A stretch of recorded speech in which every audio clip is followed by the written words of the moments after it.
আকীদার যে সমস্ত বিষয় নিয়ে সাধারণ মুসলিমদের মধ্যে বিভ্রান্তি রয়েছে তার মধ্যে একটি হচ্ছে তাকদীর।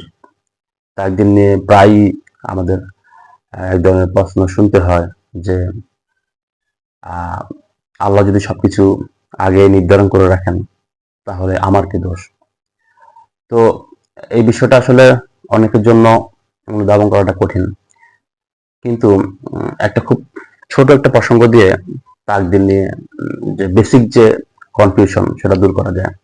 আমি সাধারণত যখন আমাকে কেউ তাকদীরের এই বিষয়টাতে যদি বলে যে সে কনফিউশনে আছে কিভাবে হয়, তখন তার সাথে কিছু কথাবার্তা বলি, কিছু প্রশ্ন করি, যেগুলো উত্তর দেওয়ার মাধ্যমে এক সময় সে বুঝতে পারে যে আসলে তাকদীরে বিশ্বাস করাটা খুব জটিল কিছু না।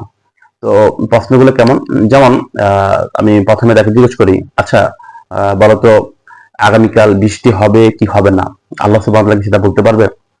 তো এর উত্তরে সে খুব স্বাভাবিকভাবে বলে, হ্যাঁ তো অবশ্যই অবশ্যই আল্লাহ সুবহানাহু ওয়া তাআলা বলতে পারবেন। আল্লাহ বলতে না পারলে এর কিভাবে সম্ভব? তুমি জান্নাতে যাবে নাকি জাহান্নামে যাবে, আল্লাহ কি সেটা জানেন? তখনও একই উত্তর। এবং আমরা অবশ্যই এই বিষয়ে আমরা কেউই আসলে কনফিউজ না, এবং আমাদের এই বিষয়টাতে অন্তত কনফিউশন নেই যে আল্লাহ সুবহানাহু ওয়া তাআলা ভবিষ্যৎ জানেন।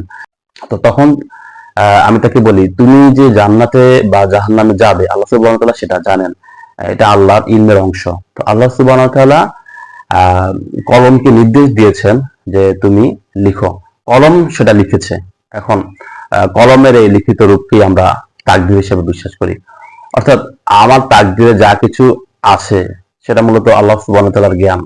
তাহলে আল্লাহ সুবহানাহু ওয়া তাআলার জ্ঞান তো সবকিছুকেই ধারণ করবে। সেক্ষেত্রে আমাদের এই কনফিউশনের কোনো সুযোগ নেই যে আমার তাকদীরে একটা কিছু লিখিত আছে, এখন আমার কি দোষ। ব্যাপারটা আসলে আমাদেরকে চিন্তা করতে হবে আমাদের দিক থেকে। আমি কি করব কি করব না সেটার জন্য আল্লাহ সুবহানাহু ওয়া তাআলার পক্ষ থেকে আমাকে পরিপূর্ণ স্বাধীনতা দেওয়া হয়েছে, এবং আমার কর্মের জন্য কেবলমাত্র আমি দায়ী।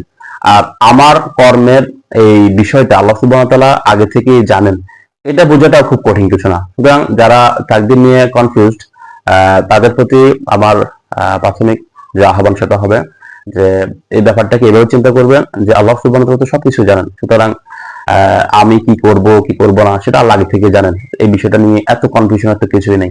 তো এটা দিয়ে প্রাথমিক অবস্থায় তাকদীরের কনফিউশন দূর করা যাবে। বাকি এইসব বিষয়গুলোতে আবারও বললাম, এটা শয়তান বিভিন্নভাবে ওয়াসওয়াসা দিয়ে থাকে। আমাদের করণীয় হচ্ছে আমরা আল্লাহ সুবহানাহু ওয়া তাআলার প্রতি পরিপূর্ণ আস্থা বিশ্বাস রাখবো, এবং শয়তানের এই ওয়াসওয়াসা গুলো থেকে বেঁচে থাকার চেষ্টা করব। ওয়াসওয়াসা দূর করার আরেকটা পদ্ধতি হচ্ছে সঠিক জ্ঞান অর্জন করা, অর্থাৎ ইসলামী সঠিক আকীদা সেটা যদি আমরা জানতে পারি, সেক্ষেত্রে ইনশাআল্লাহ আল্লাহ সুবহানাহু ওয়া তাআলা আমাদেরকে এই জাতীয় শয়তানের ওয়াসওয়াসা গুলো থেকে রক্ষা করবেন।